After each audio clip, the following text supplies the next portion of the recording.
বন্ধুরা, আজ আমরা আলোচনা করব বর্তমান সময়ে বেশিরভাগ মহিলাদের একটা সাধারণ সমস্যা নিয়ে।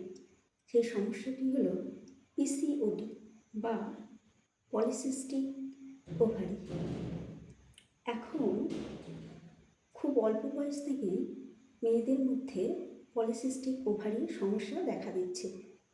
এই সমস্যার মূল লক্ষণ হিসাবে দেখা যায় অত্যাধিক চুল পড়া, মুখে লোমের আধিক্য, অনিয়মিত মাসিকের সময় পেটে প্রচণ্ড ব্যথা, গর্ভধারণের সমস্যা ইত্যাদি ইত্যাদি।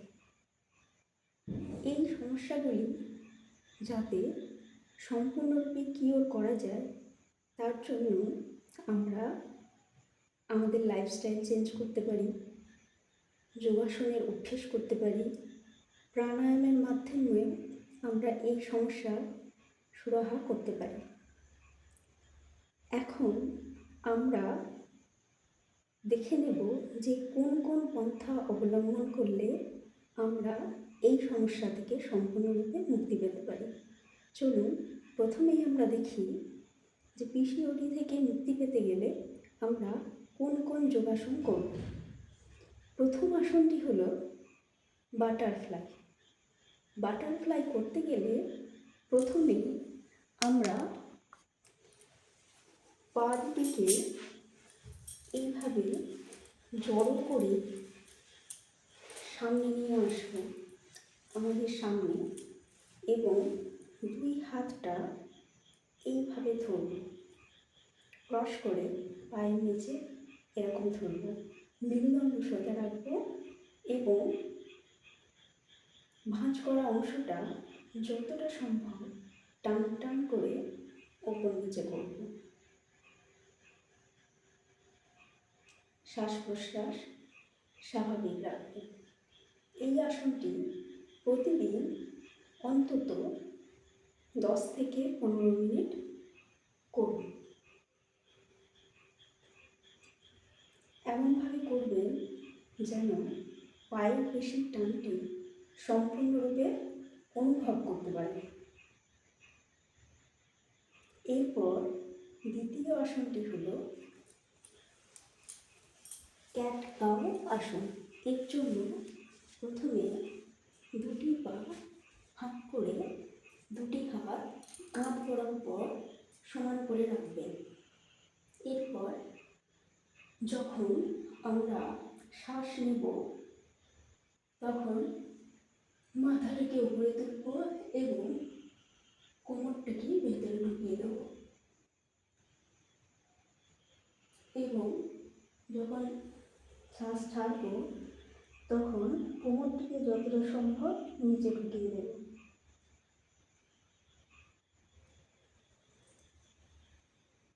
একইভাবে এই আসনটি বেশ কিছু সময় পুনরাবৃত্তি করুন।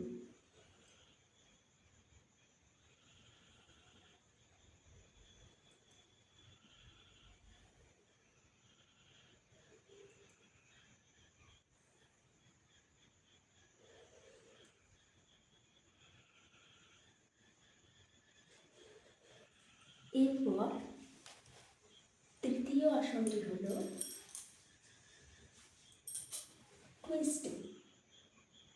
টুইস্টিং করতে গেলে প্রথমে পা দুটিকে এইভাবে রাখুন।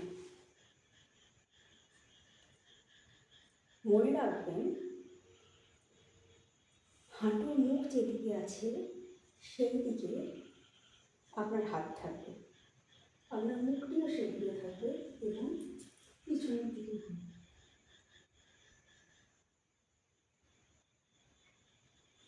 অনুরূপভাবে এই পাটি ভাঁজ করে বিপরীত পায়ে করতে হবে।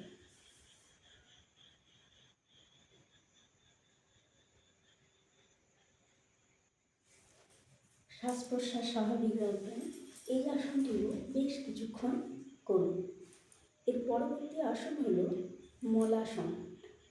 মলাসনটি করতে গেলে প্রথমে দুই পায়ের ভর দিয়ে এরকমভাবে বসুন এবং দুই হাতটা প্রণামীর ভঙ্গিতে জড়ো করুন এবং দুই হাতের কনুই দিয়ে যতটা সম্ভব পা দুটোকে পিছনের দিকে ঠেলুন। শ্বাস প্রশ্বাস স্বাভাবিক রাখুন।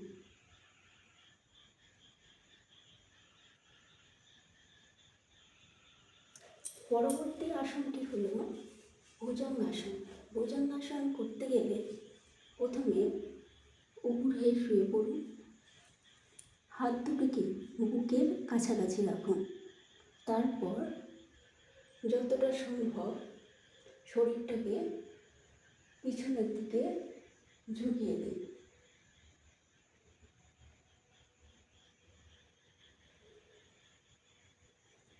এইভাবে এই আসনটি বেশ কিছুক্ষণ অভ্যেস করুন।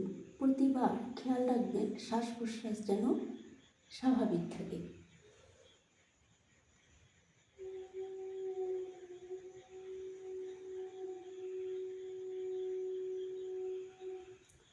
চতুর্থ আসনটি হল প্লাউ আসন বা হলাসন। এর জন্য করে শুয়ে পড়ুন এবং পা দুটিকে আস্তে আস্তে উপর দিকে তুলে দেবেন। আবার নামিয়ে দেবেন।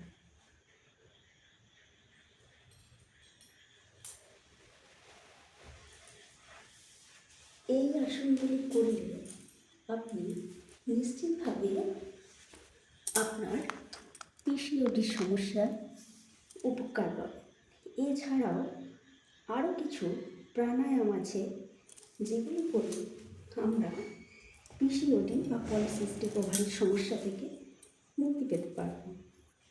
সেগুলি হল ডিপ ব্রিদিং। ডিপ ব্রিদিং করতে গেলে আপনি প্রথমে আপনার হাত দুটি এইরকম মুদ্রায় রাখবেন এবং এইরকম মুদ্রার পরে হাত দুটিকে ঠিক হাতের এখানে এরকম করে রেখে দেবেন এবং রেখে দেওয়ার পরে আপনি গভীরভাবে শ্বাস নেবেন, গভীরভাবে শ্বাস ছাড়বেন। মেরুদণ্ড সোজা রাখবেন।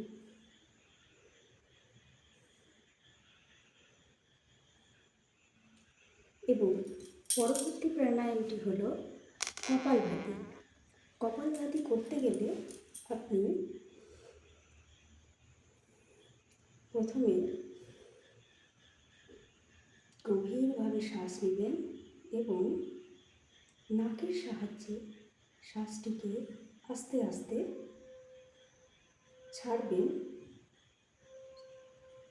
খুব জোরে যেন আপনার নাক থেকে হাওয়াটা বেরোয়। এবং এই কপালভাতি করার সময় দেখবেন আপনার পেটেও একটি কম্পন অনুভব হবে, ঠিক এরকম।